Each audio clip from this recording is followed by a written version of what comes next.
1997 crew called. They want their title back. So, I went to the movies and saw I Know What You Did Last Summer 2025. And here is the synopsis.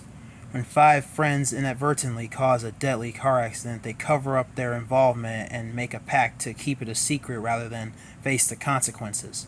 And 1 year later, the past comes back to haunt them as they learn someone knows what they did last summer. Stalked by a mysterious killer, they soon seek help from the two survivors of the legendary Southport massacre of 1997. And now, despite its title, I Know You Did Last Summer 2025 is not a reboot. Not entirely. Because it serves as a legacy sequel to the first two Last Summer movies. Therefore, ignoring the actual third installment, I'll Always Know You Did Last Summer from 2006. And we don't talk about that one. So, I Know What You Did Last Summer 2025 is pretty much the real part 3, as I like to describe it, and I'm sure most of you would too, since it does acknowledge the first two films. And I gotta say, the story was well written, though a bit flawed in some aspects of the film, and not to mention the callbacks and references to the previous films, the previous two, and the characters, both the new characters and the legacy characters, were all well developed, especially the legacy characters, because they still they still have that same charm that they had in the first two, Ray Bronson and Julie James. Yeah, and yeah, and also the and it did capture its whodunit elements as well, because just like with the Scream movies, you do start to grow a bit suspicious of like who's behind the murders and all that, and then and then some of the epic fights, or well the fights at the end, they were epic.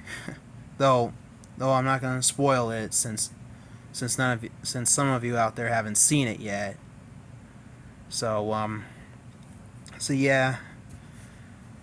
this film is definitely one of my favorites, and I definitely say I'd rank it like somewhere between the first two films, and because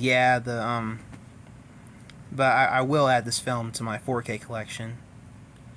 And I also couldn't believe that in the more recent years, is that some of the horror films somehow contain the same name as their OG counterparts, like Halloween 2018 being the direct follow-up to 1978's Halloween, and Candyman 21 being a direct follow-up to 92's Candyman, and even Scream 5 did that, even though despite sharing the same name as the 96 Scream, it does acknowledge the previous films and stuff. So, but anyway, back to I Know You Did Last Summer. I do recommend this film to everyone that hasn't seen it yet. And yeah, it's I will get this film on 4K, as I mentioned. And I'd give it a 9 out of 10 stars, because this film is great. Anyways, like and subscribe, and leave a comment below and tell me what you thought of it, like after you've seen it. So yeah, peace out, my awesome peeps.